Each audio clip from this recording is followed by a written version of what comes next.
Why do some people turn us on? Have you ever thought about that? Well, there are many theories, and I found the most compelling, most interesting of them all, and this one particularly is from Alain de Botton, philosopher, and I love him. And I'm talking about people who are looking for long-term relationships, long-term partners, or a longer relationship, right? So, the evolutionary biologist has the answer to this. Well, what they say is a sexy person is a healthy person. Someone who is symmetrical, their face is symmetrical. The evolutionary biologist has studied the womb and the early years of life, and they've come up with this very interesting conclusion, and they've concluded that the one who have some sorts of facial deformity has had some sort of like a biological attack in the early years of life, in early life.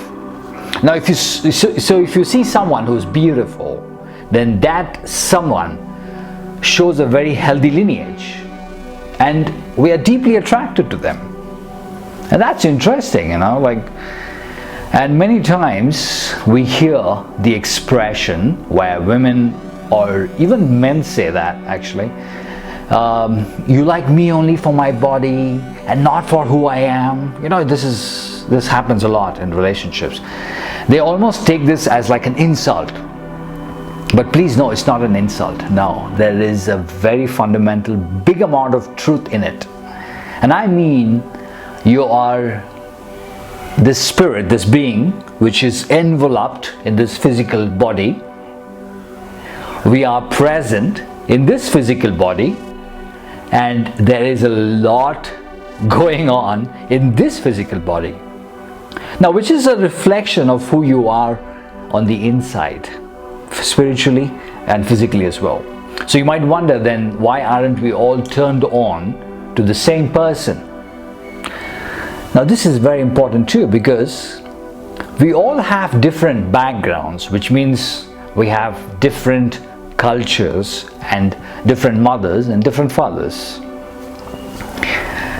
So a lot of our attraction comes down to the kind of mothers or fathers we've had. And this explains, for example, if you've had a mother who has been very strict with you or very rigid, then you tend to be more attracted to someone who's like very soft. You just want to find the opposite. But on the other side, if your mother was very soft, then you are attracted to someone who's like very rigid, very chaotic, very wild in some sense. Well, it need not be true in all the cases, but there is a very, very high chances and possibility for it to be this way, for you to have the attraction which is probably the opposite. It's something to think about. So the real question we really need to ask is, what is missing in us? What is missing in us? The person who we are attracted to will contain all sorts of psychological traits which we lack within ourselves. The real message here is, don't dismiss the notion of sexiness. It's important. It's rather a very deep, fundamental reality of our lives.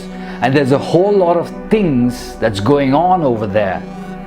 We can't ignore that. And I suppose this will also explain your dilemma of why love is blind when we see couples that are so diametrically opposite to each other. And we often wonder, what are these two doing with each other, right? Or how the hell did they find such a partner? So this explains it. So relationship is complicated because it's not we are getting into a relationship or looking for a partner for some strange reason. There is a deep fundamental psychological reason behind every attraction that we have, right?